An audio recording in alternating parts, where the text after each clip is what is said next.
Salut tout le monde, moi c'est 2L et aujourd'hui on va parler d'un sujet qui est la perte de mes emplois à Londres. Oui, j'ai bien dit mes au pluriel, car j'en ai eu plusieurs, et du pouvoir du networking qui m'a aidé par la suite, un pouvoir que j'ignorais totalement, clairement. Donc vous êtes prêts à écouter cette histoire? Alors c'est parti. Alors, il faut savoir qu'à Londres, c'est une ville où tu peux arriver en grand. Clairement, tu peux avoir un travail très facilement. Enfin, à l'époque, c'est très facile. Et donc, du coup, moi, quand je suis arrivée à Londres, j'ai pu trouver du travail très facilement. Mais il faut savoir une chose, c'est que je ne voulais absolument pas travailler pour une boîte francophone parce que je ne parlais pas du tout anglais. Du coup, les seuls boulots que je pouvais trouver, c'était la restauration ou l'événementiel. À l'époque, moi, l'événementiel, ça me faisait rêver. Ça me faisait vraiment rêver, je voulais vraiment évoluer dans ce secteur-là et me donner à fond pour pouvoir travailler dans ce secteur. Sauf que j'ai vite déchanté quand j'ai vu la réalité, parce que c'est beaucoup, mais beaucoup, beaucoup de travail. C'est des heures aussi à rallonge. Donc du coup, moi, l'événementiel, ça m'a beaucoup plu dans le passé. Le faire maintenant, non, je ne crois pas. Je ne crois pas. Mais il faut savoir aussi que Londres, c'est un peu comme la série Fame, tu vois. Seuls les meilleurs survivent, clairement, mais vraiment clairement.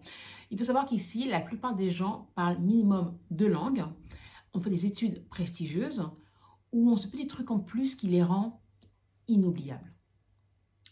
Et donc du coup, il faut justement se démarquer. Clairement, il faut se démarquer. Et je me rappelle qu'à l'époque, quand je travaillais avec des gens qui avaient la vingtaine, alors eux, ils blaguaient pas. Eux, ils étaient là, ils étaient à fond, ils travaillaient dur pour réussir, pour montrer qui ils étaient. Et ça me motivait aussi. Je ne vais pas mentir, ça m'a vraiment motivé à me dépasser encore plus, de me dire, enfin, je suis dans une ville où justement, être motivé et le montrer, c'est pas une honte. Vas-y, montre qui tu es. Et j'adorais ça. J'adorais ça. Et donc du coup voilà, j'ai pu justement changer de boulot assez facilement à chaque fois sans avoir besoin d'un networking. Sauf que après ça, je me rappelle, c'est que Londres, c'est devenu un peu comme une partie de la série Fame au film Hunger Games. Du coup, en 2023, je perds mon emploi. C'était en été 2023, je perds mon emploi. Et là, grosse surprise, le marché du travail avait complètement changé. À l'époque, juste tu posais un CV, tu attendais quelques jours, on te rappelait, c'était très rapide. Maintenant, poser un CV, c'est pas suffisant. Ah non, non, non.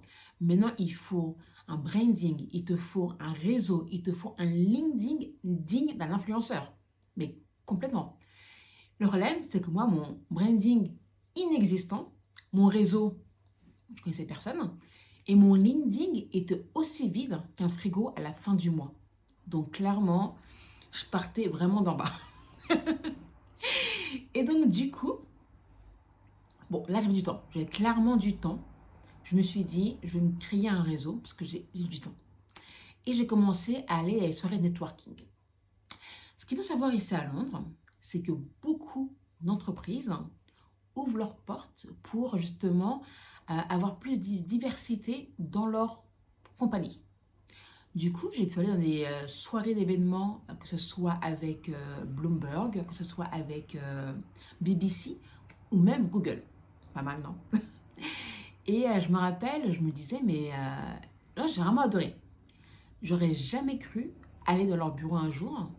Et là, le fait de pouvoir justement parler directement avec des recruteurs, parler directement avec les employés d'entreprise, de pouvoir justement voir si tu peux correspondre justement à leurs attentes et même si toi aussi tu aimes ce que tu vois. Donc il faut que ce soit dans les deux sens, c'est pas que dans un seul sens. Et le fait de pouvoir justement aller là-bas, parler avec eux directement, ça change tout. Ça change tout, tu sens que c'est pas inaccessible. Parce que de voir ça de loin, tu penses que c'est inaccessible, mais d'y aller, passer cette soirée avec eux directement, parler avec eux directement, ça change tout. Et donc du coup, j'ai pu commencer, je le confesse, à poster plus sur mon LinkedIn. Mon LinkedIn est devenu mon Instagram, clairement. Du coup, je postais mais tout le temps des photos, des images, des posts. Je disais comme quoi je passais une soirée inoubliable avec telle personne, telle personne, telle personne. Et grâce à ça, ça peut m'aider pour aussi avoir plus de visibilité pour le marché du travail. Donc, après, par la suite, ce qui m'a vraiment étonnée par la suite, c'est le fait que j'ai reçu plein de messages sur mon LinkedIn de recruteurs ou même de mon réseau interne qui me demandaient conseil, qui me demandaient ah, mais je vois que tu es parti à ce genre de soirée-là, tu es parti là-bas, que tu peux m'aider aussi à trouver un travail, tu peux m'aider aussi à faire que mon réseau soit beaucoup plus visible. J'étais là, ok. Donc, du coup, comme quoi, LinkedIn, Instagram, même combat. Honnêtement, même combat. Alors, après ça,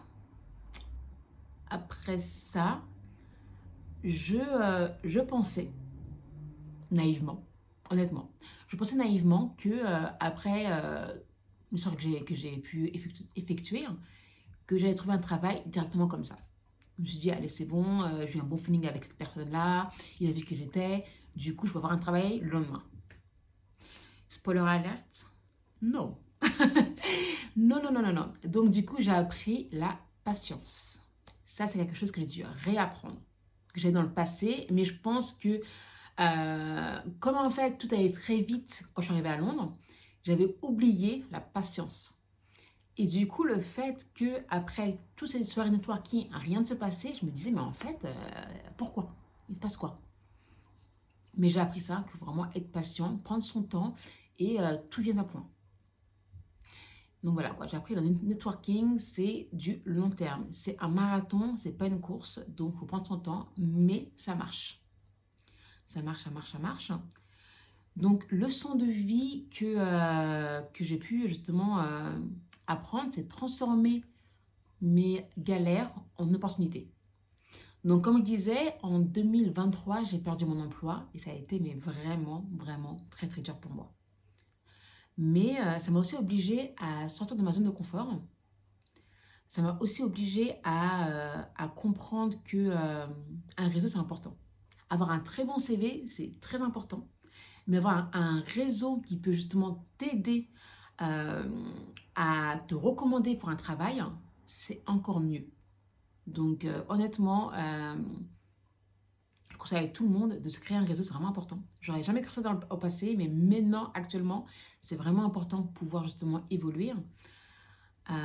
Et maintenant, j'ai pu travailler dans le passé pour des startups et pour des corporates aussi. Alors, j'ai vraiment une idée très tranchée sur les deux secteurs, mais bon, ce sera pour une autre vidéo. Après, actuellement, je cherche plus à me concentrer sur les corporates. Alors, pourquoi? Hélas, je vis à Londres. Je vis à Londres, donc soyons honnêtes, I need the money. Et du coup, même si j'adore l'univers des startups, j'adore, franchement j'adore, travailler pour une corporate, bah, pour le marché actuel, c'est plus là où j'ai justement, où je suis partie en fait. Donc je travaille pour une corporate. Et, et travailler, voilà quoi. Donc travailler pour la gloire, honnêtement, j'aurais voulu, mais c'est pas du tout d'actualité. Peut-être un jour, mais bon, pour l'instant, je peux pas. Et voilà quoi, donc maintenant, j'aimerais bien savoir, en fait, pour vous, en fait, est-ce que le networking, c'est vraiment important pour trouver un travail ou juste avoir un CV, ça suffit pour vous ou pas? Donc, mettez-moi tout ça en commentaire, j'aimerais savoir. Et dites-moi aussi un peu, est-ce que vous avez galéré ou pas pour trouver un travail sans networking, avec networking? Est-ce que, comme beaucoup, vous êtes resté à Londres, vous êtes parti de Londres? Parce que je sais que beaucoup sont rentrés justement dans leur pays respectif parce que Londres est beaucoup moins attractif qu'auparavant, on va pas se mentir. Euh, et, euh, et ouais, donc dites-moi tout en commentaire. N'hésitez pas à me suivre et à commenter, à liker sur Spotify, Apple Podcast, YouTube. Je vous dis à bientôt pour un prochain épisode et d'ici là, je vous dis bon courage et surtout bon courage pour votre Hunger Game perso. Bye!